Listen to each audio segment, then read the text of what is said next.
V-Guard presents कौन जीत रहा है, को पावर्ड बाय सेंसोडाइन एंड विमल। बोलो जुबां केसरी।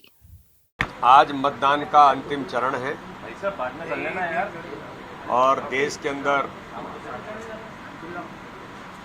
आम जनता जनार्दन भारत के प्रधानमंत्री नरेंद्र मोदी को उन्हें तीसरी बार प्रधानमंत्री बनाने के संकल्प के साथ ये चुनाव आज पूर्णता की ओर है और मुझे विश्वास है कि देश के अंदर माननीय प्रधानमंत्री नरेंद्र मोदी जी के नेतृत्व में भारतीय जनता पार्टी ऐतिहासिक बहुमत के साथ इस बार विजयश्री हासिल करेगी।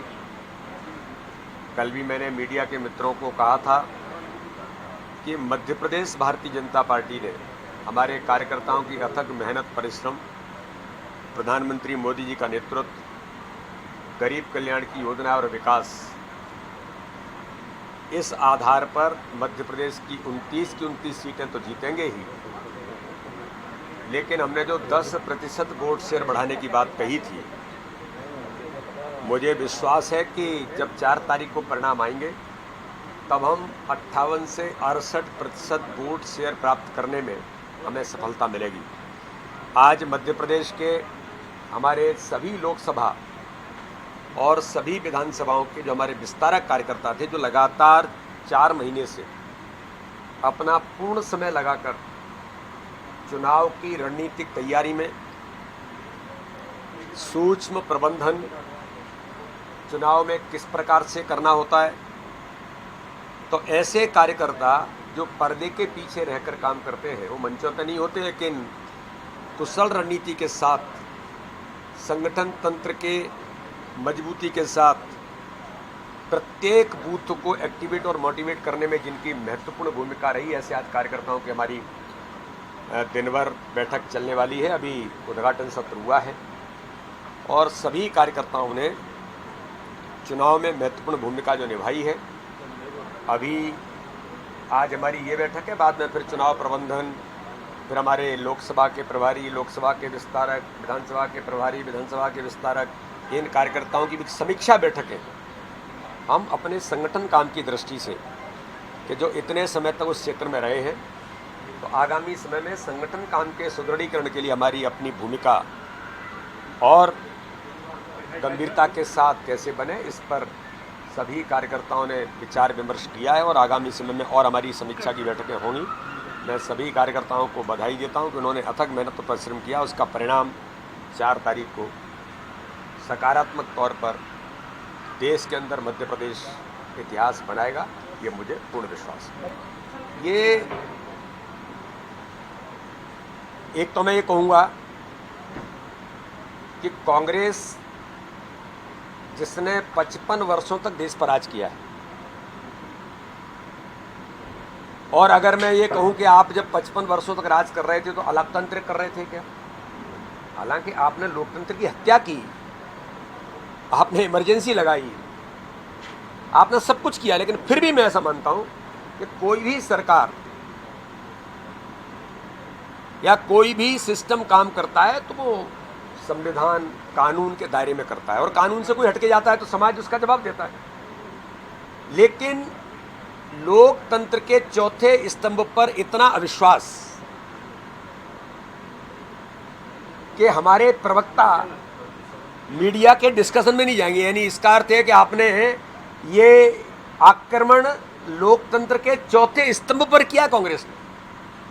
भाई मीडिया कोई बायस्ड है क्या? भाई ओपिनियन है, कभी सही होता है, कभी गलत होता है, कभी 100% एक्यूरेट होता है, कभी 80% होगा, कभी 50% होता है। तो इससे आपको एलर्जी क्यों है? ये केवल बहाना है कि जो हार हमारी हो रही है, जनता ने हमें नकार दिया है, तो इसलिए कांग्रेस आज इन सारे बहानों को ढूंढ रही है कि कैसे अपने आप को बचाया जाए। अरे मैदान में आओ ना, जीत और हार तो रहती है। हम तो वो दल हैं जो केवल 2 लोग थे संसद में, तब मजाक उड़ाते थे। तब अटल जी ने कहा था आप मजाक उड़ाओ, समय बदलेगा, हम यहां पर हैं, आप वहां पर होंगे, और आज ये हो रहा है देश के अंदर। तो इसीलिए कांग्रेस आज हार के डर के कारण बहाने ढूंढ रही है और इस प्रकार के चीजें करने का प्रयास कर रही है जिससे हम अपने आप को ये बताएं हम बहिष्कार करते हैं। काय का बहिष्कार कर रहे हैं भाई? वो पीने नाराज, जवाब दो आप। आपको लगता है कि आपकी सरकार बन रही है तो बोलिए ना कि आपकी सरकार बन रही है। देखते हैं 4 तारीख को दूध का दूध और पानी का पानी हो जाएगा, सरकार किसकी बन रही है। तो इसलिए डर है कांग्रेस को, ये भय सता रहा है। मैं फिर मैं कहूंगा कांग्रेस ऐसी हर बातें करेगी कि जिससे कांग्रेस को हार का बहाना ढूंढना पड़े। पहले ही कलेक्टर पर आरोप लगाना शुरू कर दो। दिग्विजय सिंह पहले ईवीएम पर आरोप लगा रहे थे, फिर दिग्विजय सिंह कहने लग गए कि ये जो इलेक्शन कमीशन वोटिंग परसेंटेज का डाटा जारी कर रहा है, ये डाटा जो है बदल क्यों रहा है। अरे भाई थोड़ा बहुत, आप तो मुख्यमंत्री रहे हो, कांग्रेस इतना बड़ा दल है, आपकी सरकारें जब थी तब इलेक्शन कमीशन क्या 1 मिनट के अंदर पूरा आंकड़ा जारी कर देता था क्या? हर चीज पर विश्वास है, न लोकतंत्र पर विश्वास है, न संविधान पर विश्वास है, न कानून पर विश्वास है, न सुप्रीम कोर्ट पर है, न हाई कोर्ट पर है, किसी पर विश्वास नहीं है उनको। कांग्रेस आज बुरे हालात में है, उसी का परिणाम है कि इस प्रकार की बातें कांग्रेस के लोग कर रहे हैं। वही छिंदवाड़ा में श्रीमान करप्शन नाथ कमलनाथ के बेटे जो छिंदवाड़ा की जनता ने नकार दिया, तो अब वो कलेक्टर पर आरोप लगाने लग गए। तो ये कांग्रेस के आज दुरावस्था का दौर है, हालात बदतर हो गए।